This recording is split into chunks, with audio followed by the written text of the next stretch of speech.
Olá, primeiramente eu quero agradecer a Deus pela minha vida, pela vida de todos envolvidos nesse projeto, Grupo RDM, Família Natureza, ponto na veia.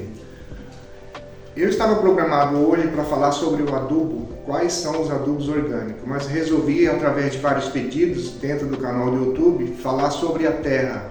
Vai ficar até legal, porque falando da terra hoje, na próxima semana a gente incrementa falando sobre os adubos. Estão me perguntando, seu Ademir, existe terra fraca? Eu vou falar que sim e que não. Primeiro, você pega um punhado de terra, ela é uma terra natural, uma terra vegetal, ela é fraca.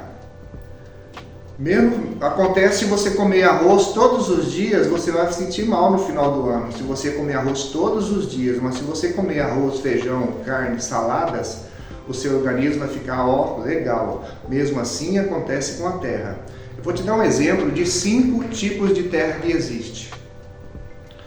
Primeiro é a terra de barranco. É uma terra livre, ela não tem nada de pesado. Tudo que tem nela foi lavado pela chuva, então é uma terra boa. Depois tem a terra de varreção de quintal. Se você pegar uma vassoura e uma enxada e juntar toda aquela primeira terra de 5 centímetros do seu quintal, colocar numa lata, numa sacola preta, plantar qualquer coisa, ela vai estar adubada para fazer um ciclo para aquele período. Depois você vai ter que renovar os adubos, isso é automático.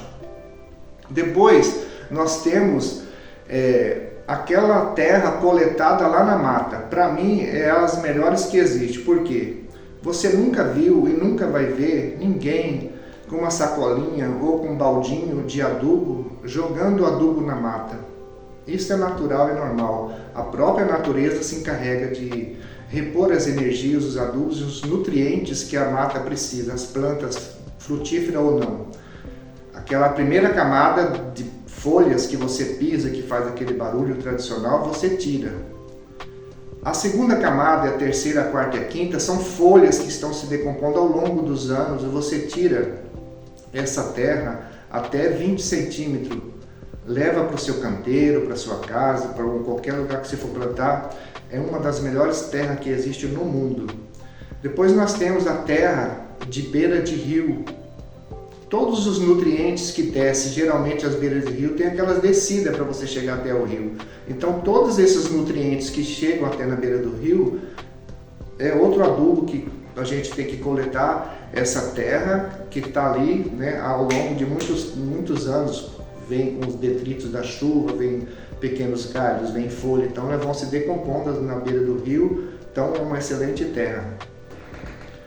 A última terra é um pouquinho complicado, meio longo, mas vou procurar aqui dar uma resumida.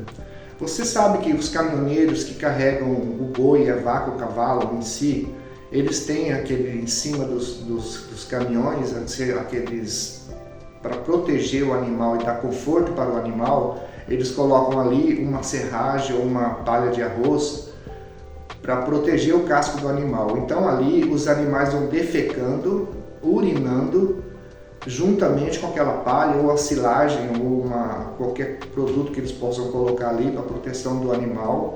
Depois de um determinado tempo, eles vão num determinado lugar, não pode fazer isso em qualquer lugar também, tem um lugar determinado pela prefeitura de cada cidade. Eles vão lá e limpam os caminhões para renovar esse produto, que já está muito sujo ali junto com as fezes e com a palha e os detritos, né? A parte das fezes dos animais, né?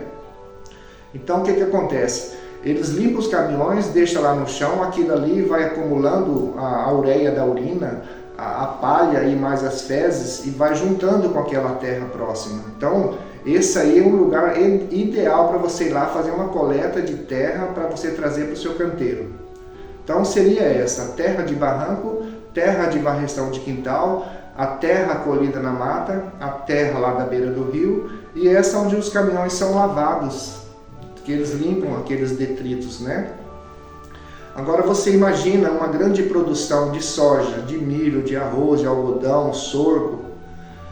Eles têm que fazer uma renovação. A terra, ela é fraca, como eu falei, ela pode ser fraca ou não fraca, depende do ponto de vista.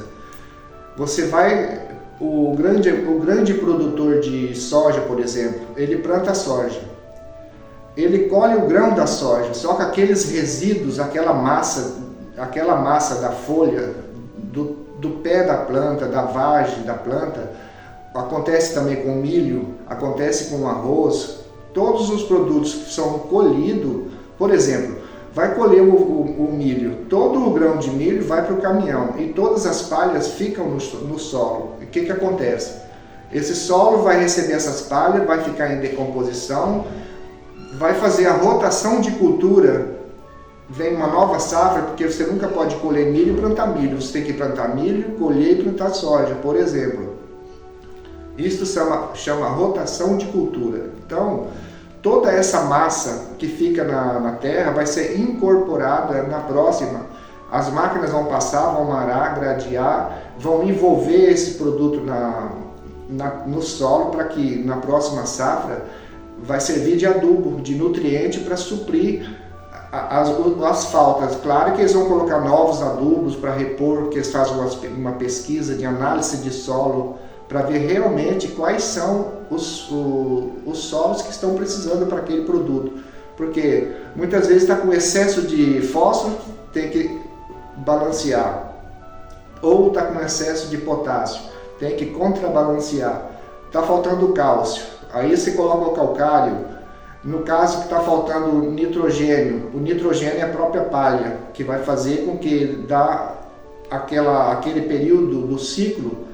Então, sempre tem que ter uma renovação. São dois tipos de renovação. A renovação da transformação do produto, aquela coleta foi feita, mas ficou lá no solo aquela massa que a gente chama, né, que é o pé do milho, o pé da soja, o pé do arroz, fica tudo ali para incorporar nutriente para a próxima planta. Chama rotação de cultura. Então, como eu já disse, a rotação de cultura necessita de uma nova adubação, de uma nova preparação do solo, aí que a gente vai repor através de nutrientes que estão faltando, mas depois de uma análise, porque aquele produto que ficou ali no solo foi incorporado e vai suprir as necessidades que aquela nova planta precisa. Se ela precisa mais de nitrogênio, se ela precisa mais do cálcio, se ela precisa mais no caso do potássio ou do fósforo, ou de um adubo mais complemento, que eu não gosto muito de usar, é chamado o NPK, né?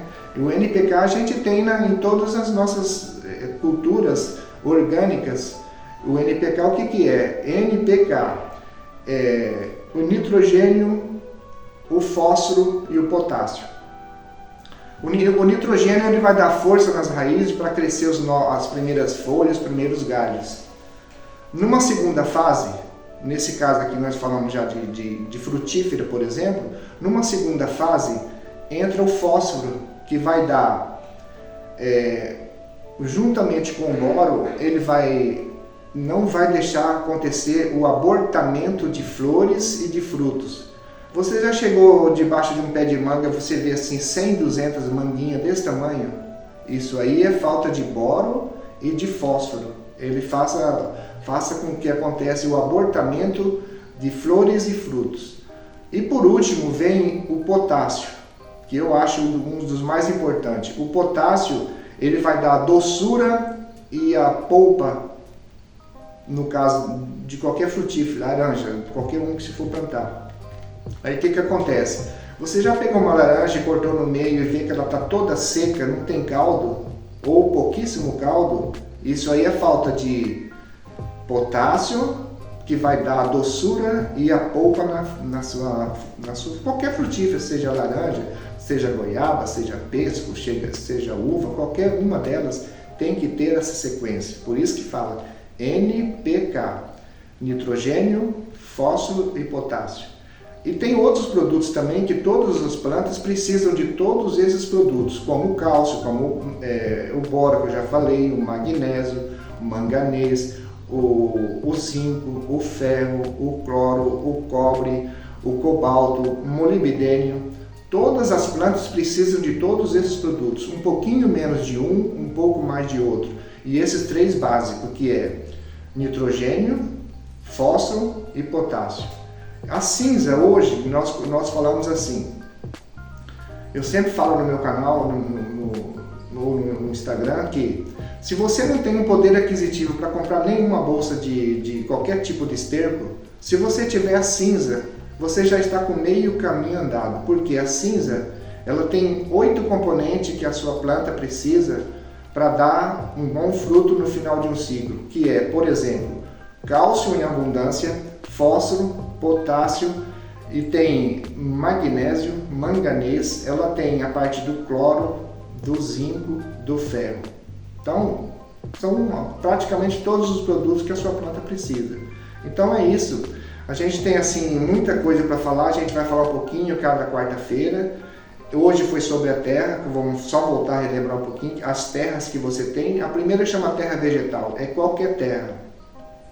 A segunda, terra de varreção de quintal. A terceira, terra colhida no barranco. Qualquer barranco de 2, 3 metros é uma terra pura, não tem material pesado, porque a chuva lava. Aí tem a terra de beira de rio, tem a terra colhida lá na mata, e tem a terra que eu já falei dos resíduos do caminhão.